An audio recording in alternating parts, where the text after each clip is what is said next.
এবার আমি তোমাদের সামনে কিছু ইম্পর্টেন্ট প্রশ্ন নিয়ে চলে এলাম, যেগুলো হচ্ছে নির্মাণ সহায়ক এক্সামের জন্য খুবই গুরুত্বপূর্ণ প্রশ্ন। এবং এই যে নির্মাণ সহায়ক এক্সাম বলো, বা তুমি এখানটা আমি বলে দিই এনএস এক্সাম বা ডব্লিউবি, পিএসসি, জেই এক্সাম, জেই এবং তোমার এই এক্সাম, তারপরে হচ্ছে তোমার এসএসসি জেই, ঠিক আছে, কেএমসি, কেএমডিএ, এইসব এক্সামের জন্য কিন্তু এই যে প্রশ্নগুলো কিন্তু খুবই ইম্পর্ট্যান্ট প্রশ্ন, বহুবার পরীক্ষায় এসছে এবং বহুবার পরীক্ষায় কিন্তু এইসব প্রশ্নগুলো এসছে এবং এই প্রশ্নগুলো ঘুরিয়ে ফিরিয়ে কিন্তু আসে, এই প্রশ্নের সারাউন্ডিং থেকে কিন্তু প্রশ্নগুলো আসে। তো চলো আজকের 1 নম্বর প্রশ্ন কি বলছে আমরা দেখি। আজকের 1 নম্বর প্রশ্ন বলছে, দেখো, what is the flexural strength of M20 grade? Flexural strength কার না M20 গ্রেডের কংক্রিটের, ঠিক আছে, তার কত হবে? তাহলে এটাকে আমরা ক্যালকুলেশান কী করে করব? দেখো, খুব ইজিভাবে কিন্তু এটাকে আমরা সলিউশন করব। আগেও আমি বলেছি এই যে ফ্লেক্সারাল স্ট্রেংথ, আমি এখানে FS লিখছি, ঠিক আছে। ফ্লেক্সারাল স্ট্রেংথের ফর্মুলা আমরা কি জানি, যে 0.7√/FC(k), ঠিক আছে। এই যে ফর্মুলাটা, এই ফর্মুলা আমরা কোথায় পাবো? এটা তুমি IS 456/2000 চলে যাবে, সেখানে কিন্তু ফ্লেক্সারাল স্ট্রেংথের এই ফর্মুলাটা কিন্তু তুমি পাবে, ঠিক আছে। ফর্মুলা কিন্তু তুমি পেয়ে যাবে IS ইন্ডিয়ান স্ট্যান্ডার্ড 456/2000-এ। বহুবার বলেছি আমি কোথায় কত নম্বর পেজে তোমরা পেয়ে যাবে, ঠিক আছে। এবার এইখানে আমরা শুধু পুট করব, কি পুট করব? দেখো, 0.7 যেটা 0.7 রাখবো √/FC(k), সেটার জায়গায় এই FC(k)-র ভ্যালু কিন্তু আমাদের গিভেন রয়েছে। গিভেন কি গিভেন না, গিভেন ডেটাতে কি দিয়েছে একবার দেখে নিতে হলে। দেখো, M20 গ্রেড দিয়েছে, মানে কি এই M20, তাহলে আমাদের ডেটাটা কিন্তু দেওয়া রয়েছে। তাহলে এইখানটা আমি কী করবো, সোজাসুজি 20 বসিয়ে দেবো এবং এটাকে যখন আমি সলিউশন করব তখন সামথিং আসবে 3.1 সামথিং আসবে, এটা হয়ে গেল কি MPa। তাহলে এইটাই হয়ে গেল কিন্তু আমার কারেক্ট অ্যান্সার, এই 3.13 এইটা হয়ে গেল আমাদের কারেক্ট অ্যান্সার। তাহলে চলো আমরা একবার দেখব কি অ্যান্সারে রয়েছে। 3.13 রয়েছে, তাহলে অ্যান্সার হয়ে যাবে আমাদের, অ্যান্সার এ হয়ে যাবে কারেক্ট অ্যান্সার। 4.56 হবে না, 4.26, 1.26 MPa হবে না, তাহলে অপশান এ হয়ে গেল আমাদের কারেক্ট অ্যান্সার। চলো এরপরে আমরা নেক্সট পেজের দিকে যাব। নেক্সট কোশ্চেন বলতে হচ্ছে 2য় নম্বর প্রশ্ন। 2য় নম্বর প্রশ্ন কি বলছে, what is the maximum permissible limit? কি বলে দিল, maximum permissible limit of organic, কিসের maximum permissible limit? Organic solid percent in water use in concrete mixing as per Indian standard 456/2000। এটা কিন্তু IS কোডের প্রশ্ন, সেখান থেকে তুলে দিয়েছে। তোমরা ম্যাক্সিমাম পারমিশন লিমিট বলতে 456/2000 যেটা রয়েছে, যে ইমপিউরিটি এবং তার টলারেন্স কনসেন্ট্রেশন যেটা PPM-এ, সেগুলো কিন্তু রয়েছে। যেমন তোমার ইমপিউরিটি কথা যদি বলি, তাহলে সিল্ট এবং সাসপেন্ডেড পার্টিকেল, তার যেমন টলারেন্স কনসেন্ট্রেশন থাকে 2000 ppm, এবং ক্লোরাইডস তারা থাকে 500 RCC-র ক্ষেত্রে, PCC-র ক্ষেত্রে 2000 থাকে।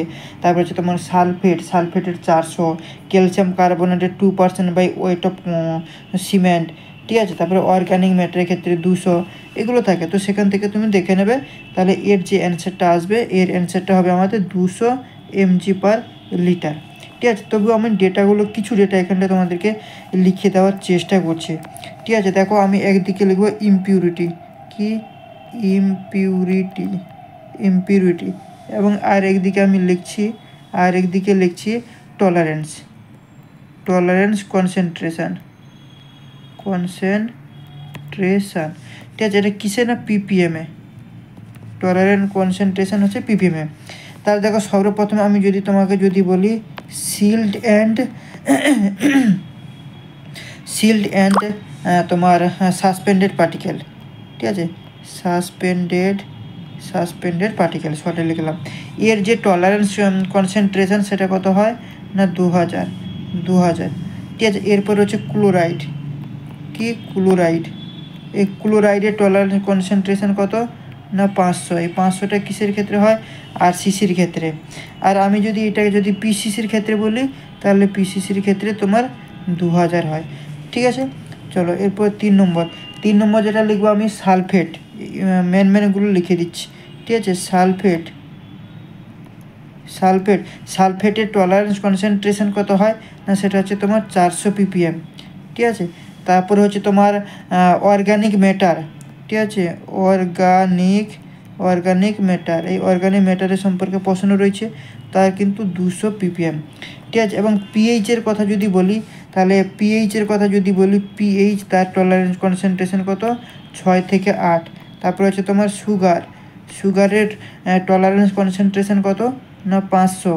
ঠিক আছে, তারপরে হচ্ছে তোমার ক্যালসিয়াম ক্লোরাইড, কি ক্যালসিয়াম ক্লোরাইড, এই ক্যালসিয়াম ক্লোরাইডের কত হয়, দেখো ক্যালসিয়াম ক্লোরাইড হচ্ছে 2%, কিন্তু এখানে একটা কথা লিখবো, বাই ওয়েট অফ সিমেন্ট। ঠিক আছে, তো এতগুলো কিন্তু ফান্ডা রয়েছে, এতগুলো জিনিস আমাদেরকে কিন্তু জানতে হবে। ঠিক আছে, তাহলে এখানটা অর্গানিক ম্যাটার যেহেতু বলে দিয়েছিল, তাহলে সেক্ষেত্রে আমাদের কী হবে, আমাদের 200 হয়ে যাবে কারেক্ট অ্যান্সার। ঠিক আছে, তো চলো আমরা দেখে নিই অ্যান্সারটা কী রয়েছে। অ্যান্সার আমাদের এখানে যেটা হবে সেটা হচ্ছে 200, মানে বি হয়ে গেল আমাদের অ্যান্সার। ঠিক আছে, ডি হবে না, সি হবে না, ইও কিন্তু হবে না, তাহলে বি হয়ে গেল আমাদের কারেক্ট অ্যান্সার। ঠিক আছে, চলো এরপরে আমরা নেক্সট কোশ্চেনের দিকে যাব। নেক্সট প্রশ্ন বলতে 3 নম্বর প্রশ্ন কি বলছে দেখো, বলছে as per IS 10262/2009 10262/2009 Indian standard কোডের standard deviation for M20 grade of concrete. ঠিক আছে, তাহলে এর স্ট্যান্ডার্ড ডিভিয়েশন কত হবে, এই স্ট্যান্ডার্ড ডিভিয়েশনগুলো আমরা আমি এখানে তোমাদের চ্যাট বানিয়ে দিচ্ছি। একদিকে নেব কি গ্রেড অফ কংক্রিট এবং আর এক সাইডে আমি লিখব স্ট্যান্ডার্ড ডিভিয়েশন। ঠিক আছে, স্ট্যান্ডার্ড ডিভিয়েশন নিউটন পার মিলিমিটার স্কোয়ার। চল তাহলে এখানে ডাটাগুলো পুট করে দেবো। ঠিক আছে, ডাটাগুলো কী ডাটা পুট করব না, আমি যদি বলি তোমাকে M10-2, ঠিক আছে, M15 এর যে স্ট্যান্ডার্ড ডিভিয়েশন সেটা কত হয় 3.5, কত হয় 3.5। তারপর হচ্ছে M25 এর মধ্যে তোমার যে স্ট্যান্ডার্ড ডিভিয়েশন যে হয় M20 থেকে M25 গ্রেডের সেটা হচ্ছে কত 4। ঠিক আছে, এবং আর একটা আমি বলবো M30, তারপর হচ্ছে তোমার M35, M45 এই গ্রেড অফ কংক্রিটের জন্য, এবং ইভেন 50টাও আমরা নিতে পারি। এর যে স্ট্যান্ডার্ড ডিভিয়েশন সেটা হচ্ছে কত 5, এইটা আমাকে জানতে হবে। তাহলে এখানে প্রশ্নতে কি বলেছে দেখি, প্রশ্নতে যেটা বলেছে যে এই M20 দেখো হ্যাচ করলাম M25 গ্রেডের, তাহলে M25 ক্ষেত্রে এখানটা আমরা কি বুঝলাম, M25 ক্ষেত্রে M20 বা M25 ক্ষেত্রে কত হয় স্ট্যান্ডার্ড ডিভিয়েশন 4। তাহলে এখানটা আমাকে দেখতে হবে 4 আছে কিনা, তো চলো দেখি 4 আছে কিনা। হ্যাঁ অবশ্যই কিন্তু 4 এখানটায় আমাদের অপশানে কিন্তু রয়েছে, অপশান এ, তাহলে অপশান এ হয়ে যাবে আমাদের কারেক্ট অ্যান্সার। বাকি 3.5টা কার, এই 3.5 হচ্ছে M10 আর M15, আর 4.5 তো কারণ নয়। আর 5.0, এই যে 5.0 এটা হচ্ছে কার না M32 M50 পর্যন্ত আমরা স্ট্যান্ডার্ড ডিভিয়েশন কিন্তু নিচ্ছি। ঠিক আছে, তো এই ছিল। চলো নেক্সট প্রশ্নের দিকে যাব। তাহলে 4 নম্বর প্রশ্ন কি বলছে দেখি। 4 নম্বর প্রশ্ন যেটা বলছে সেটা বলছে the density of reinforce cement concrete, the density of reinforce cement concrete with 2% steel reinforcement each. আচ্ছা দেখো RCCর ক্ষেত্রে রেনফোর্স সিমেন্ট কংক্রিট বলতে কী বোঝায়, RCC। তাহলে আমি বহুবার কিন্তু ভাই তোমাদেরকে বলেছি যে PCC এবং RCC।